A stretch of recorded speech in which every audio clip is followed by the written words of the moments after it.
Scholes, Badimaka, enough. I've heard enough. You're absolute disgrace. Halfway through the season, a couple of pundits by the names of Paul Scholes, Jamie Carragher, and Gary Neville had a fan discussion with a few fans of almost all the clubs in the Premier League. And when Paul Scholes was asked if Chelsea was a title contender, he said he doesn't see Chelsea as contenders. Fine. His reason was an absolute disgrace.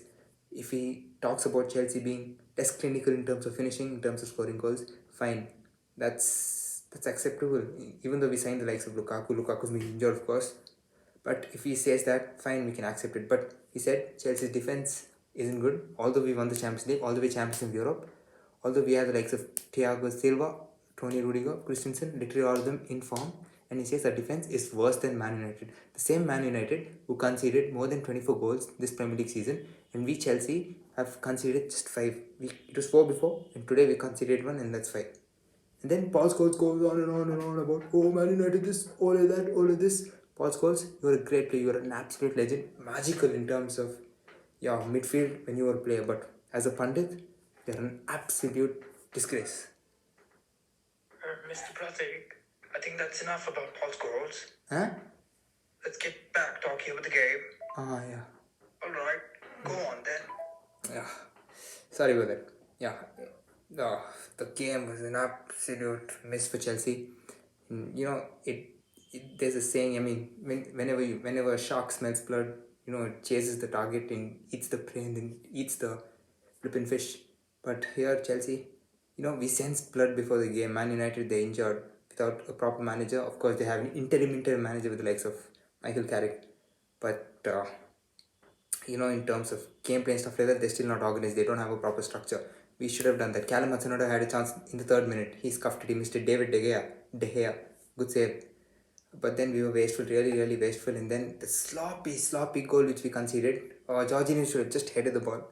He didn't. And Jadon Sancho, we gifted him. It was like Tirupati Laddus. Come on, take your Tirupati Laddus and score goals. But still, we, being European champions, we had the composure, we had the character, we had the discipline to, stay with the structure without being too open.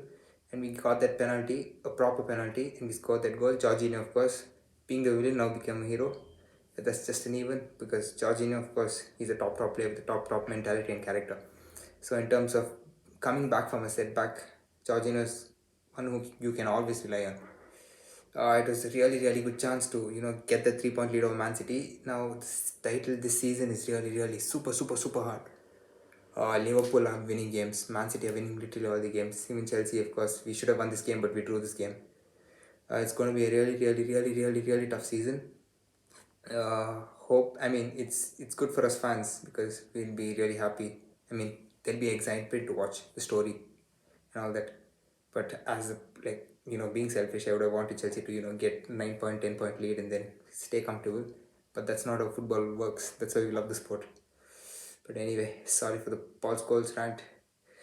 And in the words of Andy Goldstein, a really great radio presenter, is one of my favorite.